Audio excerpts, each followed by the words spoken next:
This is CGTN, China Global Television Network.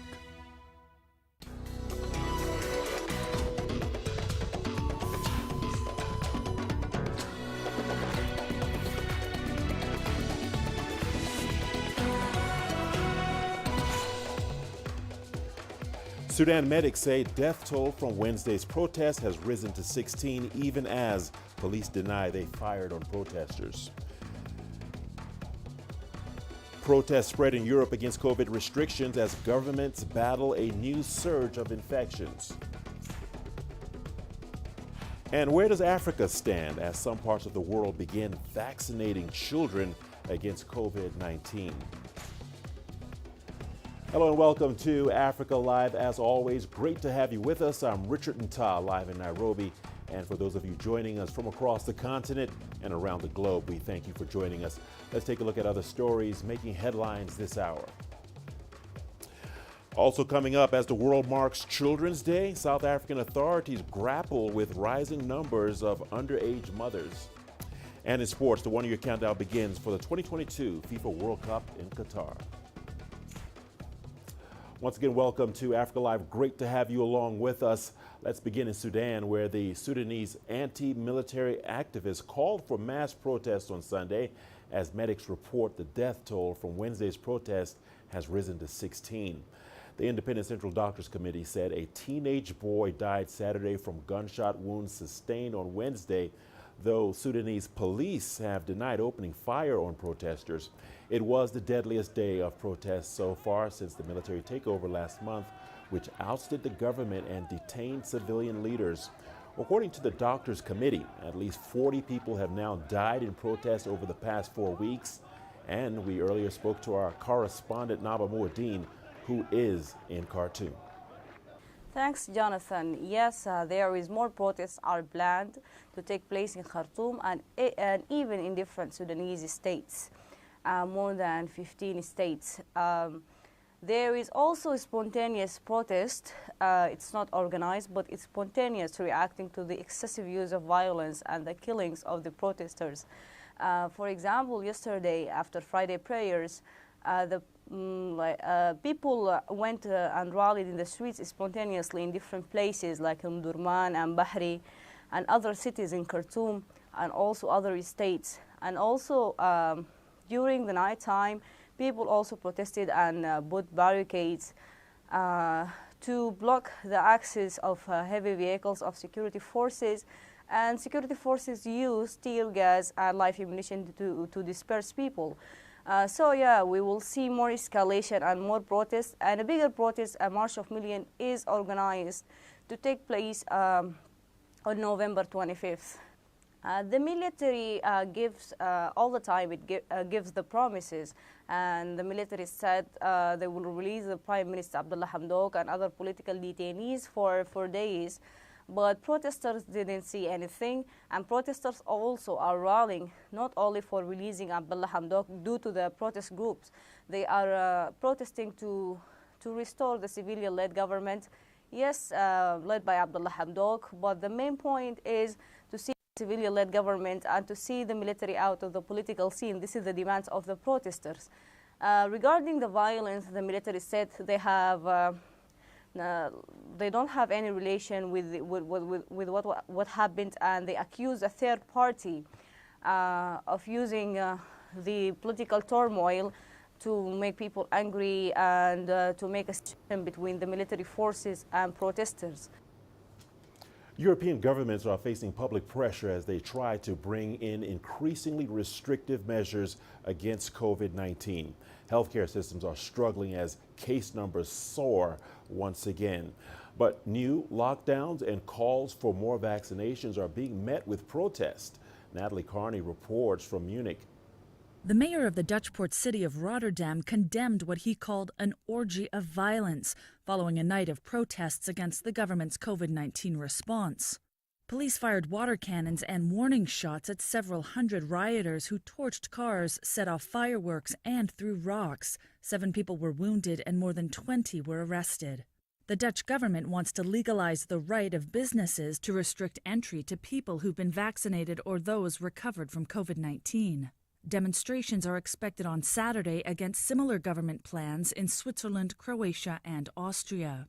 Meanwhile, as the continent battles record increases in COVID-19 infections, the European Medicines Agency is calling for countries to close the vaccination gap. Still, in many member states, there is a large portion of the population, including subjects at risk above 50 years of age, that are not yet vaccinated, and they are the ones that are most likely to go to the hospital and suffer from the consequences of severe COVID-19, including mortality. With the lowest vaccination rate in Western Europe, Austria has announced it will make coronavirus vaccinations mandatory from February the 1st, 2022. Despite the increasing case numbers, public opinion is mixed. I think it's terrible. People need freedom. It's simply a no-go for me. I'm vaccinated, but that's because I've been forced to because of my work. You can't do anything if you're not vaccinated. I think this is a measure that is long overdue. We have seen for some weeks now how difficult the situation is in intensive care units in all the hospitals. And with mandatory vaccinations, there will hopefully be an end in sight sometime. And starting Monday, Austria will impose a partial lockdown for everyone following a week of restrictive measures for the unvaccinated. Germany is watching the effectiveness of neighboring Austria's lockdowns closely, with the country's health minister Jens Spahn saying a new lockdown here cannot be ruled out. Sweeping new measures to try to combat these record-rising coronavirus infections have now gone into effect across the country as hospitals grapple with the increasing pressure. Even here in Bavaria, overwhelmed hospitals have had to send patients to Italy for care. While Germany continues the process of forming a new government, Europe's largest economy is now dealing with the biggest test yet when it comes to the pandemic. Natalie Carney for CGTN in Munich. Showing support for Hamas could soon be a criminal offense in the UK. Ministers want to broaden the ban on the Palestinian militant group to include its political arm, as CGTN's Guy Henderson reports. The US and EU had already banned Hamas outright. On a trip to Washington, Britain's Home Affairs Minister announced plans to join them. Hamas has significant terrorist capability, including access to extensive and sophisticated weaponry, as well as terrorist training facilities, and it has long been involved in significant terrorist violence. But the current listing of Hamas creates an artificial distinction between various parts of that organisation.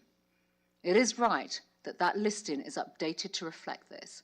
Britain's current ban extends only to the group's military wing. If Parliament approves this latest move, its political arm too will be designated a terrorist organisation. Overt support for it could also lead to jail time. In Gaza, Hamas condemned the decision. This is a condemnation of our Palestinian right to defend ourselves and all people who fight for their rights. If this decision is implemented, then it is a political and ethical mistake and unlawful by Britain, added to its first crime when they had the Balfour Declaration. This step is to satisfy the occupation and support its crimes against our people. It is also a denial of our legal rights. It comes months after the worst flare-up in violence between Hamas and Israel in years, fighting that left at least 260 Palestinians and 13 Israelis dead. Britain's shift in stance leaves the group and the Gaza Strip it still dominates, ever more isolated. Guy Henderson, CGTN. The United Nations has warned that more than 2 million people in Somalia are experiencing hunger. UN spokesperson Stephanie Dujarric said serious water, food, and pasture shortages are affecting 18% of the population in the Horn of Africa nation. The situation has currently displaced at least 100,000 people in search of these basic necessities. UN officials warn a severe storm is brewing in Somalia, and there's also a looming danger for waterborne diseases due to poor water safety and portability. The humanitarian body projects that the number of those who need assistance and protection could rise by 30% in 2022. And this comes at a time experts are warning of climate change extremes. Somalia is prone to dryness and sparse rainfall and has experienced at least 30 climate disasters within the span of 20 years. The World Health Organization says studies to identify suitable COVID-19 vaccines for children are set to begin soon. The study is expected to come up with concrete recommendations and data. CGTN's Daniel Arap Moy reports. The World Health Organization says more evidence is needed on the use of the different COVID-19 vaccines in children. According to the WHO, credible data must be obtained to be able to make general recommendations on vaccinating children against COVID-19. All the vaccines that have been developed so far have been tested in people over the age of 18 years, or in one case 16 years. And so that's the population for which there is data. That's the population for which these vaccines are being recommended. African countries like South Africa and Egypt are already vaccinating adolescents against the virus. WHO says unless children are part of a group at higher risk of severe COVID-19, it's less urgent to vaccinate them. The studies in children will be starting soon, and in the next coming months we will get more data on children. Also, supplies are limited. Global supplies of vaccines are limited, are being targeted to those at highest risk initially. So by the time we get the data on children, there's more vaccines to go around. We will then make the guidelines for vaccination in children. But as of now, vaccines are for people above the age of 18 years. WHO's Strategic Advisory Group of Experts recently concluded that the Pfizer-BioNTech vaccine is suitable for use by people aged 12 years and above. Daniel Arap Moy, CGTN, Nairobi, Kenya. Well, across Africa, the perceptions about COVID-19 jabs for children are varied. We sampled the sentiments from a few countries. Let's take a listen. We won't accept our children to get vaccinated because initially we were told that those COVID-19 vaccines are meant for adults. How come they've started vaccinating children? We parents won't accept our children to get the shots. I'm not happy with the idea of vaccinating children against COVID-19. First of all, the majority of us adults in the DRC have rejected the vaccine because we are suspicious about it. How on earth can I accept my child to get vaccinated if I'm against it? COVID-19 has taken us through a lot. We have gotten some frustration, we have lost people. So I think it would be very fine if we vaccinate those kids and maybe we don't lose more lives. Right now, our Ugandan school-going age, like from senior 1 up to senior 6, yeah, I would think of that age bracket, but below 12 and down, I think maybe the doctors would advise for now. There is no problem to take the vaccines for children because the situations in schools are worse than outside. Many students catch the virus from parents and relatives and go to school, especially in overcrowded public schools. The virus will spread quickly, so there must be a way to stop it and protect the children. The side effects are a bit strong and my friends suffered for a while. For 1 to 2 weeks when they took the vaccine. I will be afraid to let my children take it. I took the Chinese vaccine and the side effects were minimal, not like the others, especially the English vaccine. So if it's the Chinese vaccine, I will not mind they take it. Tunisian health authorities have announced that 4 million doses of COVID-19 vaccines will be acquired in February and March next year. The COVID-19 task force described the health situation as stable in the country, but urged all citizens to get vaccinated. Adnan Shawashi reports. The Minister of Health emphasized his department's readiness to guarantee COVID-19 vaccine availability in 2022. Tunisia has put in place a procurement plan to step up vaccination efforts, which include booster shots for the elderly population. We started the vaccination procurement process early to guarantee delivery on time. This is the only way to protect ourselves and save our country. We rely on everyone to raise awareness about the importance of vaccination in Tunisia.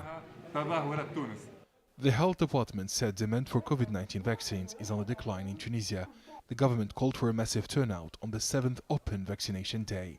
This new walk-in vaccination operation is scheduled for Sunday, November 21st. Our teams can register any citizen, even those who do not have their data on the vaccination system.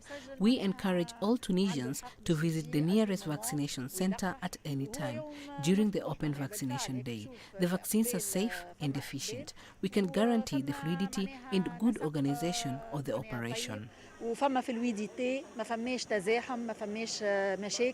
According to recent data published by the National Scientific Committee, the vaccination rate is below 20% in 7 regions in the North African country, compared to around 40% nationwide. In addition, nearly 1 million people aged over 18 years have not received any dose, and another 1.5 million people have not yet completed the vaccination. We need to see strong turnout on open vaccination day. Some people still hesitate or they don't want to wait for hours. I got my vaccine in 10 minutes. There's no reason to wait. I am young and healthy, but I think we all need to get our doses. The vaccination centers are well organized. There's no reason to remain unvaccinated. Health authorities say 146 COVID-19 patients are now hospitalized. Of those, 50 patients are admitted to ICU and 10 are on ventilators. The health minister said that the overall number of people who have so far registered to book vaccination appointments on evax.tn has hit 6.9 million. 350 walk-in centers will be available during the open vaccination day on Sunday. More than 3,000 medics and paramedics will be mobilized, as well as 5,000 volunteers. Adnan Shawishi, CGTN, Tunis. You're watching Africa Live. We'll see you on the other side of the break with more news stories. Here's what's ahead. As the world marks Children's Day, South African authorities grapple with rising numbers of underage mothers.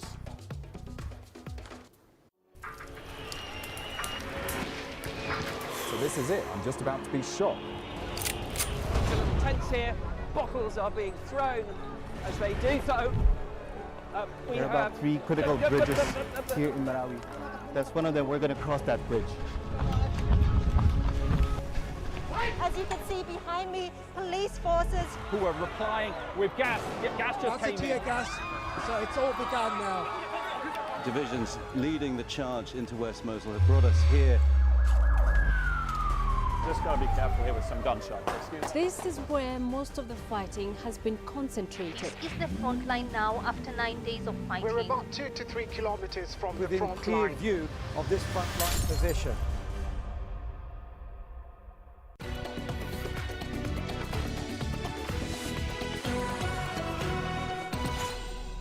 Welcome back to Africa Live. Let's turn our attention to South Africa, where more than 600 girls aged 9 and 10 gave birth in South Africa in 2020. This was revealed in a new report by National Statistical Service Stats SA. On World Children's Day, CGTN's Yulisa and Jamela takes a look at issues around early pregnancy and motherhood.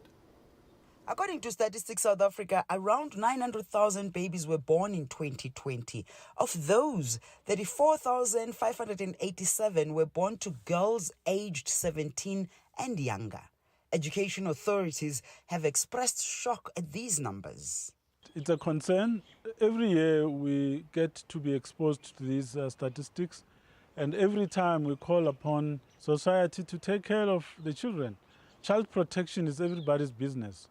You can look at the department to help, but at the end of every day, the children come back to you as a parent. What do you talk to them about?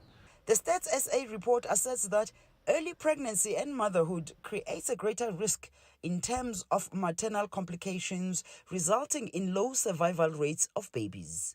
That it further forces many girls to prematurely take on an adult role, which they are not emotionally or physically prepared for.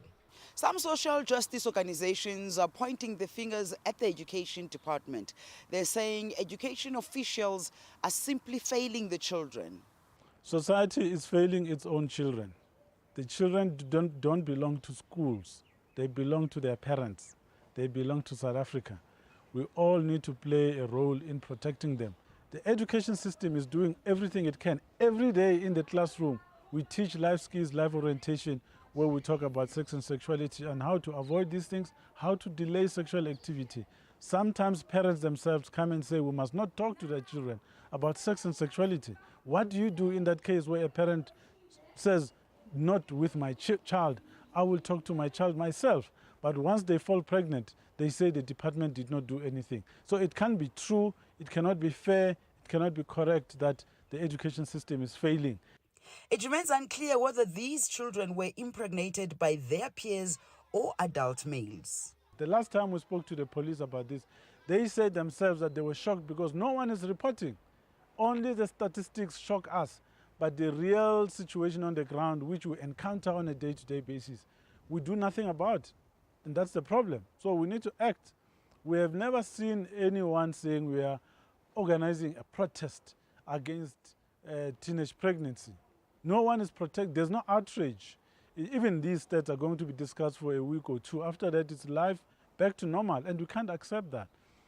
In referencing another report with data presented by the Department of Basic Education, Mhlanga says the numbers presented state that reasons for the high volume of teen pregnancy were attributed to rape, child abuse, and gender-based violence. Yudison Jamela for CGTN in Johannesburg, South Africa. The Tunisian capital is hosting a conference supporting the local level political participation of women in Libya. More than 200 Libyan women in politics, advocacy, and other fields shed light on the role of elected women in improving the country's political, economic, social, and security situation. Adnan Shawashi reports. Hundreds of Libyan female leaders, activists, and municipal advisors, as well as members of the Libyan Elected Women Network, are working to expand the representation of women in municipalities throughout Libya. I greet all Tunisian women for their fight for equality. As a municipal council member in Libya, my objective is to achieve the 50% quota for women at home, which is already mandatory in Tunisia. Libya's experience with municipal and local elections is new, but Libyan women are determined to make their voices heard and to serve the population. Libyan women's participation in political life as voters, organizers, and candidates for the municipal and parliamentary elections is remarkable. We are all determined to serve our country at this critical period. Libyan women can succeed in politics. Libyan officials say there are many women in their current government, including the Foreign Affairs and Justice Ministries, the Women Affairs and Culture Departments, as well as the Social Affairs Ministry. 2 Libyan women have announced so far they will run for presidential elections in December. In reality, Libyan women are strong and capable of leading the current phase, but the instability and uncertainty in Libya makes it hard and complicated for women to run for senior offices and win. Experts stress the importance of supporting local development in Libya while taking into account the needs of women in a country currently undergoing a post-conflict political transition. Participants from Libya have discussed their different visions and realistic strategies to ensure peace. The message of these elected Libyan women who come from all corners of Libya is that Libya's unity can be built around the concept of development and good governance to change the everyday life of Libyan citizens. The organizational conference of the network of elected women at the local level in Libya is supported by the regional office of the International Cooperation Agency of the Association of Dutch Municipalities, with funding from the EU, the Dutch Ministry of Foreign Affairs, and the German Cooperation Agency. More than 10 years after the fall of Muammar Gaddafi, Libya is facing unprecedented economic, social, and political challenges. Libyan experts assert that women deserve a better position in political life in the North African state. Adnan Shawashi, CGTN, Tunis. And we are not done just yet. We've got your sports news coming up after the break. Here's a peek at the headlines. The one-year countdown begins for the 2022 FIFA World Cup in Qatar.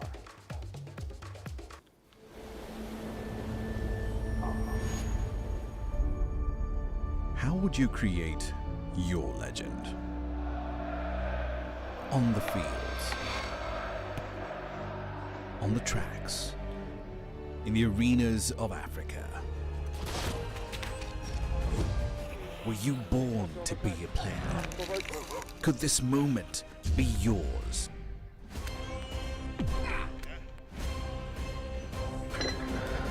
Sports Scene. Find your game.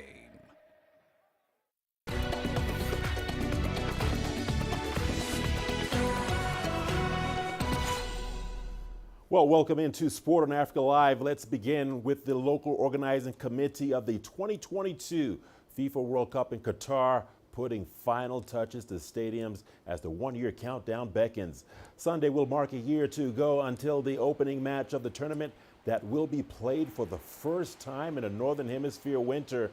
According to the organizing Supreme Committee, 5 of the 8 stadiums purpose-built for the World Cup are complete.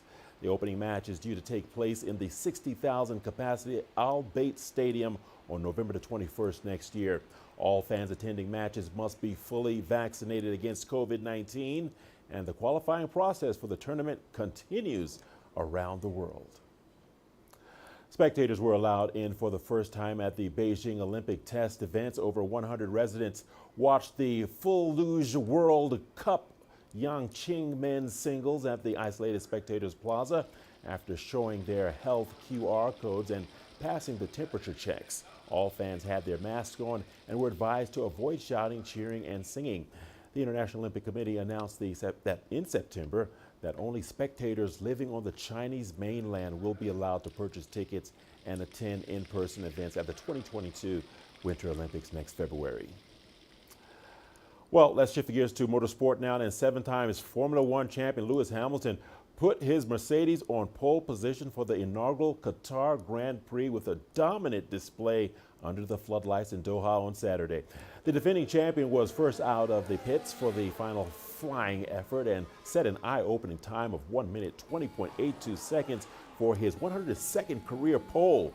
Red Bull's championship leader Max Verstappen, 14 points clear of his British rival with 3 races remaining, will start alongside on Sunday night, but qualified nearly half a second slower. Hamilton's teammate Valtteri Bottas was third, and AlphaTauri's Pierre Gasly was fourth despite losing his front wing and suffering a puncture, shedding debris and bringing out the yellow flags on his final lap. Fernando Alonso qualified fifth for Alpine, with McLaren's Lando Norris sixth and Carlos Sainz seventh for Ferrari.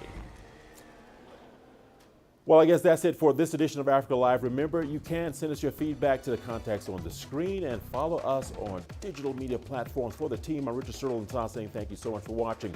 Up next is Top Talk Africa with Beatrice Marshall, and I'll see you again at the top of the hour with Sports Scene. Keep it right here on CGTN.